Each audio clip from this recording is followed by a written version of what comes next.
Yeah, no, it's a good win. Not satisfied with our spirit in the first half, but I thought we came to life in the second half, and we got some work to do. Just challenging these guys so they can understand what the standard is. That's the work of art, and that's why we do what we do. And I'm happy about the win, but when you're supposed to win games, you got a lot of work to do, and that's our jobs as coaches. But good win. Questions for Riley first. How you doing, Coach Riley? Latrell Pryor with the Fourth Estate. You guys had 22 points in the paint in the second half as opposed to 12 in the first. Was that more of an emphasis coming out of the locker room for the second half? Yeah, I think that with us not shooting the ball the way we wanted to, we kind of came in the locker room and talked about kind of play inside out, and that's just kind of how things ended up working out, and it helped us pull away. Thank you. Riley, how much of that performance was letting the game come to you versus trying to, initiate some juice and get things going? Yeah, I think most of it was just letting it come to me. I mean, the way I always think about it is nothing really good comes if you force anything, and then just kind of playing off my teammates, going to grab some rebounds, and just letting the game come to me, it really helped with my performance. And now at 4-0, it's a nice thing to look at, but you have another game on Tuesday. What's the message for the team in the final game before you go down to Daytona? Yeah, obviously we got to enjoy this win, and then kind of tomorrow we got to flip the page, get ready for them, and come ready to play because they're probably going to be the best team we've played yet, and got to come out with more intensity than we did today for sure. Anything else for Riley? Okay, thank you. Today's Riley's birthday. Yes, it is. Happy birthday, Riley. And first career double-double. Good job, Riley. Thank you. How you doing, Coach? What's up, man? So the team only forced 2 turnovers in the first half. While you don't want to see that early, you guys were able to force 18 in the second. 16, excuse me. How encouraging is it to see the team come together at the end and raise their level to get those turnovers? Yeah, sometimes when when you're out there, you don't see yourself. And one of the things we always do at halftime, we clip up certain things, like whatever we need to see, whatever is important that we're not doing. And we were able to just kind of see ourselves. Our spirit just wasn't there in the first half. There's certain things that we live and die by, especially deflections. I believe we had 8 deflections or maybe 9 deflections in the first half. If we're shooting for 38 to 40 deflections, that means we're lifeless in the first half. The irony behind it is we finished with 40, so we ended up with 30 in the second half, and that was the difference maker. So again, watching film and watching yourself and making that adjustment, the guys kind of, they heard the call and they, responded. So I'm happy with the second half. I'm not happy with the cadence of the game, because I think when you're getting stops and when you have, I believe 20 defensive rebounds in the first half, but you have 0 transition points, something ain't right. And so those are the things that I see. I don't look at the score. I don't look at our record against really, really good teams. If you can't score in fast break and transition, you're in trouble. And so, yeah. Coach, you had a 21-5 run in the second half. How much of that was an emphasis on offense versus trying to create defense to turn into offense? Well, they showed a 2-3 zone, which we didn't see. They haven't zoned thus far. And as we're just playing with different lineups and putting certain guys in situations that they really haven't been there, it kind of junked us up a little bit. But once we found our rhythm and just kind of found our spots and our gaps, we were able to just kind of attack that zone, and they came out of it.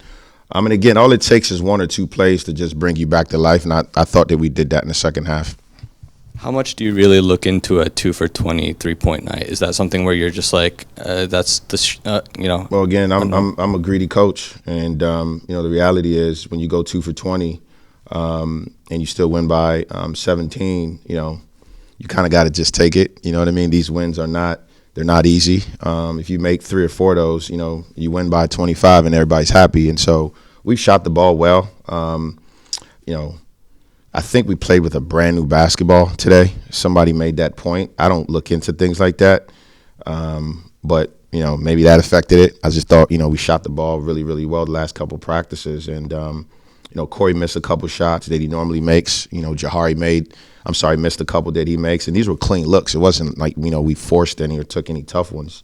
But nights like that, at the end of the day, if you can win by this margin, you'll take it.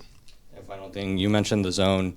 It seemed like, especially laterally, the movement was giving you a lot of trouble in that 2-3 zone. What did you see from your perspective? Yeah, I wouldn't say laterally. Their zone did nothing. We weren't. Again, it was our first time looking at it. Corey was at the top of the zone. He should have probably been off the zone.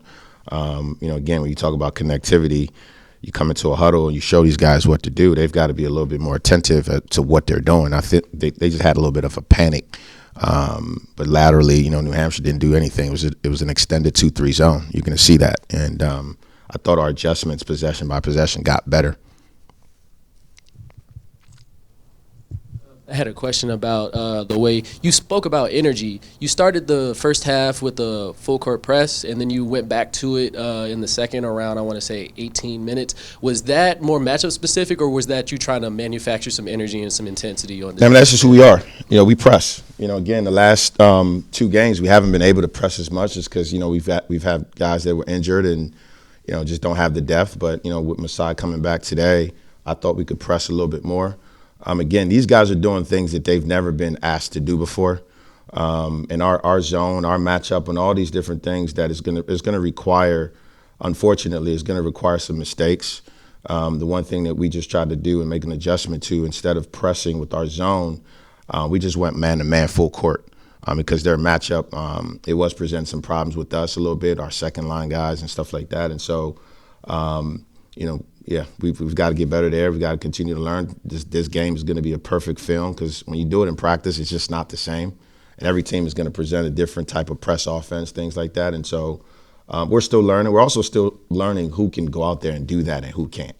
And so for me, it's, we're just putting all that information together to try to figure out how to be a better team, especially defensively. And, again, they scored 44 points. I should be happy about that, right? But I'm not. Thank you, Coach. So you had 2 possessions right there in a row in the second half. You ended up taking the timeout when their kid, I think it was Squire, that got free. Was it just miscommunication? You guys made a sub. Why was he so wide open? Even after you guys scored and came down, you had to burn the timeout because guys ended up wide open. Honestly, I was, again, I can't wait to watch that possession. But it pissed me off just because I thought, sometimes you make mistakes with just like your matchup and trying to figure. It's a zone press, right? And sometimes you just don't know what you're doing out there. But I thought the way our second effort was, that's what I was pissed off at. There's, earlier this week we had practice and it was a bad body language of a practice, and we put a highlight tape together of the favorite thing that these guys love to do, which is this, right? It was about 18 clips, and when I called that timeout, that's what I saw. We can make a mistake, that happens, but the way we react, our second effort, that's unacceptable. And I got after it a little bit in that timeout, and they responded. Second thing, free throws in the first half. You guys weren't shooting well at all, but yet still finding ways to get to the line over and over again. As different people, obviously, Jahari, 17 free throw attempts the other night, but you guys were able to get Riley involved, get into the line.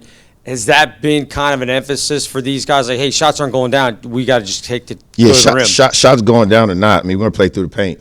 That's just kind of who we are. That's who we've been for the last 3 years. We don't settle, or we try not to settle, and we've got to be able to play inside out and touch paint and get to the free throw line. It's our home floor as well, so we've got to be intentional with it, and that was part of the game plan, and it always is.